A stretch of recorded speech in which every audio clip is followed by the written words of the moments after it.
Bukan. Baik, perempuan. Iya, sana. Sebelah sana saja dulu. Oh iya, yuk. Ayo, Meja. Kalau jadi istriku, bisa 1 bulan aku tidak keluar rumah. Ayo, Kenapa, Bu?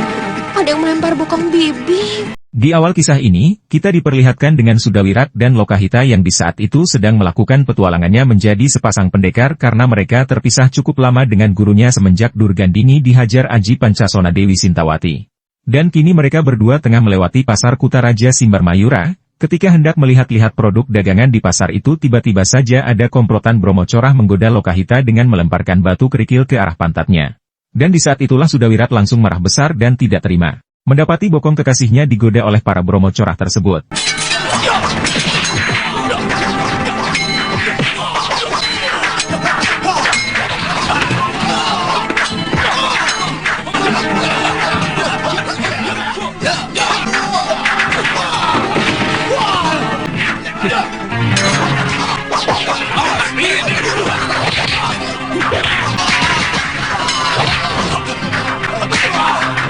Dan di saat keributan itu sedang berlangsung, ternyata hal tersebut sedang disaksikan oleh Patih Kalamurka dari kerajaan Simbarmanyura.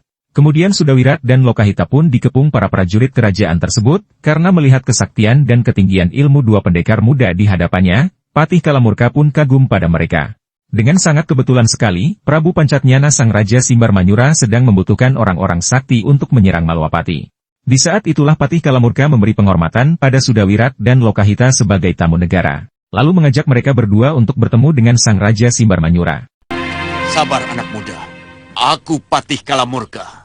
Kami mengundang kalian untuk menghadap Gusti kami, Prabu Pancatnyana. Beliau sedang mencari orang sakti untuk mengawalnya. Apakah Tuan sedang menjebak kami?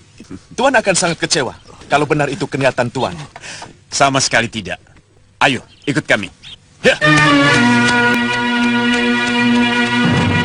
Setelah sampai di dalam kedaton Simbarmanyura, Sudawirat dan Lokahita langsung diperkenalkan dengan Prabu Pancatyana beserta para pembesar kerajaan yang ada di sana. Dan di kerajaan itu, tidak menyangka dengan sangat kebetulan sekali mereka berdua bertemu gurunya Durgandini yang ternyata telah bergabung di kerajaan tersebut dalam rangka penyerangan ke Malwapati. Patih Kalamurka di saat itu melaporkan kesaktian dan kehebatan 2 anak muda tersebut kepada Prabu Pancatnyana, bahwa ilmu kanuraganya sangat luar biasa dan sangat mendukung sekali untuk diajak bergabung di Simbarmanyura. Mengetahui apa yang telah dilakukan Sudawirat dan Lokahita, Durgandini pun sangat bangga sekali lalu langsung menjelaskannya kepada Prabu Pancatnyana bahwa mereka berdua adalah murid andalannya. Mereka itu murid-muridku, Gusti Prabu. Mereka juga memiliki dendam yang sama dengan kita. Mereka pasti akan menurut apa kata saya. Kalian murid Nyai... Benar Gusti Prabu. Sudah cukup lama kami berpisah. Mudah-mudahan kalian betah tinggal di negeri kami, pendekar.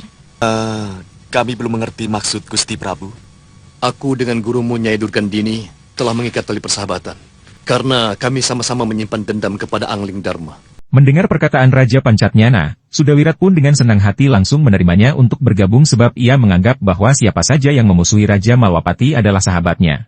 Akhirnya Durgandini dan kedua muridnya itu pun diberikan tempat tinggal di kerajaan Simbarmanyura, untuk mulai menyusun rencananya dalam pembalasan dendam kepada Prabu Angling Dharma. Setelah pertemuan itu, mereka bertiga pun berkumpul lalu membahas tentang kesaktian Dewi Sintawati istri mendiang Empu Mahasura dengan tidak terduga telah memiliki ilmu Pancasona yang sangat luar biasa dan hampir saja membuat mereka mampus kalau saja tidak segera melarikan diri waktu itu. Memang ilmu Pancasonanya sangat luar biasa. Karena itu adalah ilmu dewa. Dia bisa hidup kembali meskipun tubuhnya hancur berantakan. Bagaimana dengan ilmu Kakang Priamitra, Guru? Ilmu kakakmu juga hebat. Ya, paling tidak bisa mengimbangi Pancasona milik istri si Mahasura itu. Dan kematian Suliwa akibat serangan kita itu sangat menyulitkan Priamitra. Karena saat itu dia kebetulan bersama kita. Ya, sangat masuk akal kalau dia dituduh bersekutu dengan kita, meracuni sendang-sendang dan sumur-sumur penduduk. Karena dia menantu si Raja Racun itu. Iya. Kasihan nasib Kakang Priamitra. Di sisi lain di kerajaan Malwapati, malam itu terlihat Suliwa sedang melatih pergerakan jurus-jurus serta ilmu kanuragan yang dimilikinya. Sebab sudah cukup lama ia terbaring tak berdaya di tempat tidur setelah terkena 2 ajian rengkah Gunung Sudawirat dan Durgandini sekaligus waktu itu dan baru saja kini hampir sembuh sepenuhnya. Terlihat juga di sana Nyai Dewi Sintawati yang memang sebelumnya telah berada di Malwapati setelah menghadapi Durgandini dan kedua muridnya beberapa waktu yang lalu. Sembari memantau terus perkembangan Suliwa dalam proses penyembuhannya, Dewi Sintawati di saat itu kemudian berkata kepada Suliwa bahwa niatnya untuk sementara waktu berada di Malwapati adalah menunggu kemunculan Durgandini karena untuk menuntut balas dengannya. Akan tetapi Suliwa di saat itu mengkhawatirkan Nyai Sintawati jika menghadapi ajian rengkah Gunung Durgandini maupun Sudawirat, sebab Suliwa merasakan sendiri betapa dahsyatnya hantaman ajian tersebut. Namun Suliwa tidak menyadari bahwa orang di hadapannya itu telah memiliki kesaktian dewa yaitu ilmu Pancasona yang sangat luar biasa. Akan tetapi Nyai Dewi tidak memberitahukannya kepada Suliwa tentang ilmu langka yang telah dimilikinya tersebut. Saya akan tinggal di sini sampai Durgandini bisa saya binasakan. Itu sangat berbahaya, Nyai Dewi. Durgandini selalu dikawal oleh kedua muridnya. Dan Sudawirat, kesaktiannya lebih hebat dari Durgandini, Nyai Dewi. Kekejamannya benar-benar iblis berbadan manusia. Sementara di kerajaan Simbar Manyura, yang mana pada saat itu Prabu Pancatnyana sedang mengumpulkan para anggotanya dan mulai menyusun rencana untuk penyerangan ke Malwapati. Melihat pengalaman Durgandini dan Sudawirat yang pernah berkali-kali menghadapi Angling Dharma, Prabu Pancatnyana pun meminta agar patihnya Kalamurka itu untuk menjadikan hal tersebut pelajaran berharga supaya bisa lebih berhati-hati. Akan tetapi di saat itu Patih Kalamurka mempunyai pendapat lain, bahwa sehebat apapun kekuatan akan mampu dikalahkan dengan akal pikiran.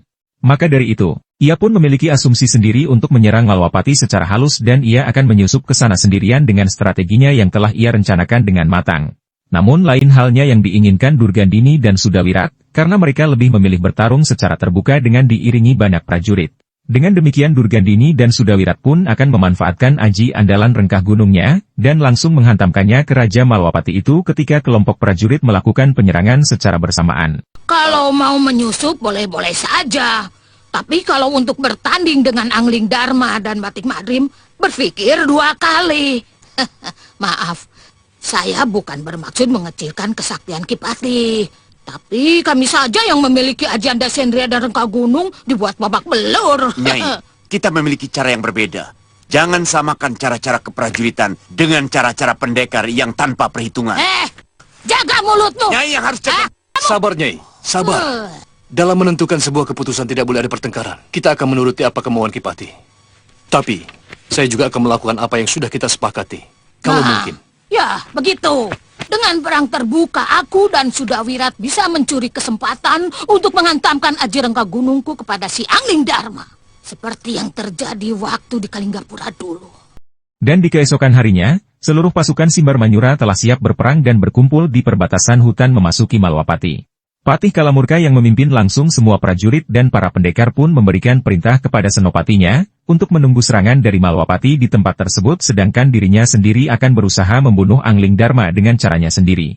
Dan jika rencananya nanti gagal, maka langsung disambutlah dengan strategi Durgandini dan Sudawirat yang siap menanti perang terbuka di luar Kedaton, dengan tempat yang telah ditentukan yaitu di kawasan perbatasan hutan. Sebaiknya pasukan pemukul bertahan di sini, Senopati.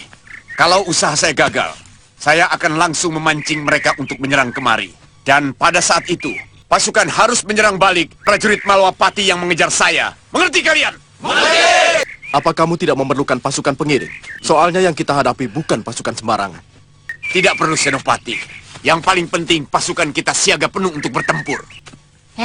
Aku akan bagikan senjata ini. Ini bisa digunakan kalau kita mendapat serangan balik dari Malwapati. Ini bisa meledak dan menebarkan tabir racun. Dan terlihat sekali di saat itu Patih Kalamurka ternyata masih belum ada kecocokan sama sekali dengan Durgandini untuk menjadi sekutunya, ia pun sangat meremehkan si nenek peyot tersebut. Meski belum pernah berhadapan dengan Prabu Angling Dharma, Patih Kalamurka pun merasa mampu dan sangat yakin dengan strateginya sendiri ia bisa mengalahkan Raja Malwapati tersebut. Setelah itu Senopati pun mengatur para pasukannya untuk bersiaga di tempat masing-masing. Sedangkan Patih Kalamurka akan memulai aksinya dengan penyamarannya. Di saat itulah Durgandini dan kedua muridnya itu sangat penasaran sekali apa yang akan dilakukan oleh Patih Simbar Manyura tersebut. Akhirnya mereka pun terkejut dan sedikit tertawa melihat perubahan fisik Kalamurka yang menjadi seorang wanita setengah baya. Hingga membuat Sudawirat tertarik dan bertanya-tanya kepada gurunya ilmu apa yang dipakai oleh sang Patih Simbar Manyura tersebut. Saya Saya akan berangkat, Senopati. Jaga pasukan jangan sampai ada yang berkeliaran. Baik, hati-hati Kipati. Saya tertarik dengan ilmu itu, Guru. Wirat. Sebenarnya itu termasuk ilmu yang sangat pengecut, Wirat. Itu kenapa aku tidak suka memiliki ilmu itu. Walaupun aku pernah kenal seorang resi yang mempunyai ilmu malih rupa. Guru, demi kemenangan apapun boleh kita tempuh, Guru. Iya.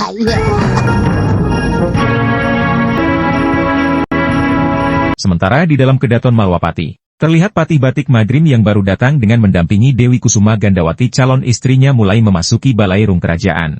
Dan di sana tampak para pembesar kerajaan sudah menunggu dan sangat menantikan kehadiran tamunya dari negeri Kabalan tersebut. Sang Patih dan calon istrinya kemudian memberikan salam penghormatan kepada para tetua yang ada di sana, kemudian Batik Madrim pun memperkenalkan Dewi Kusuma Gandawati kepada semua yang ada di dalam kedaton itu. Para tumenggung, para senopati, dan bini sepuh. Wanita cantik ini adalah putri Betara Ikabalan yang akan saya persunting menjadi istri saya. Nama saya Dewi Kusuma Gandawati. Saya sangat senang diberi kesempatan untuk melihat negeri yang indah dan makmur ini. Setelahnya Prabu Angling Dharma pun datang dan langsung menuju singgasananya, yang telah ditinggalkan beberapa hari kepergiannya ke negeri Bojanegara dan hingga sampai terjadi konflik kesalahpahaman dengan Batik Madrim sebelumnya. Dengan waktu yang sangat bertepatan, di depan pintu gerbang memasuki kedaton Malwapati terlihat wanita paruh baya jelmaan Patih Kalamurka sedang mencoba masuk ke sana. Ia pun berusaha bernegosiasi panjang lebar dengan prajurit penjaga gerbang yang ada di sana, bahwa dengan siasatnya ingin membasuh kaki sang Prabu Angling Dharma karena memiliki janji yang harus dilakukan. Meski para prajurit di sana telah melarangnya, wanita jelmaan itu terus memohon dengan muka yang sangat melas karena telah berjanji kalau anaknya sembuh dari penyakitnya ia harus membasuh kaki sang Prabu.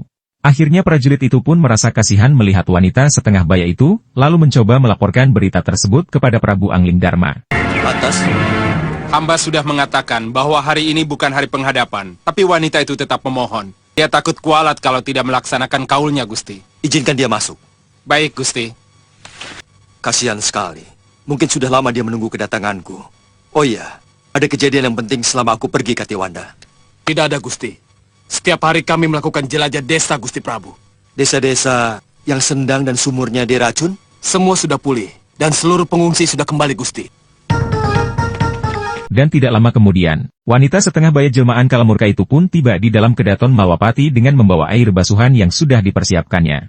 Semua mata pun memandang tajam ke arah wanita tersebut, sebab menunjukkan tanda-tanda gelagat aneh pada sosok wanita itu. Batik Madrim mulai terlihat curiga terhadap wanita yang sangat asing itu, terlebih pada air yang dibawanya sebab sang Patih merasakan adanya senjata dan aura jahat terlihat memancarkannya dari dalam air kembang basuhan tersebut. Ampunkan hamba, Gusti Prabu. Hamba takut mendapat kutukan dewa kalau hamba tidak melakukan kaulan hamba ini, Gusti. Berapa anakmu, Nyai? Hanya satu, Gusti. Dari bayi selalu dirundung sakit. Lakukan kaulmu, Nyai.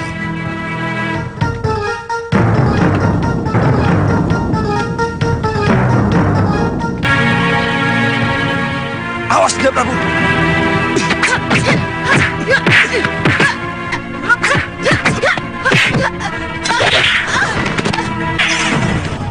Pada akhirnya siasat Kalamurka untuk mengelabuhi Prabu Angling Dharma pun terbongkar. Ketika Patih Batik Madrim segera memperingatkan sesuatu yang dibawa oleh wanita jelmaan tersebut. Hingga terjadilah pertarungan yang sangat seru di dalam kedaton itu, ketika Patih Kalamurka langsung menampakkan wujud aslinya.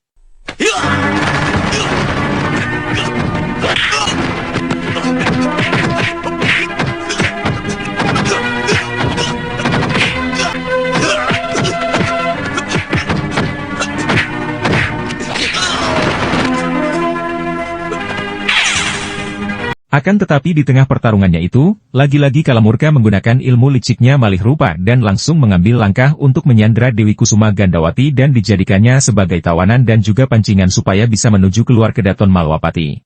Di saat itulah strategi kedua Durgandini dan kawan-kawan akan dimulai. Dengan rencana yang telah dipersiapkan sebelumnya untuk berperang secara terbuka jika terjadi kegagalan di dalam kedaton Malwapati.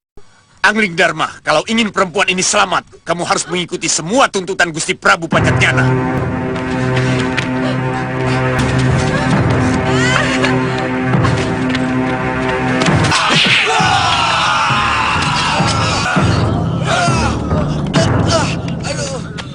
Hati-hati Kandamati. Saya khawatir kalau ini pancingan. Lebih baik kita kejar sama-sama.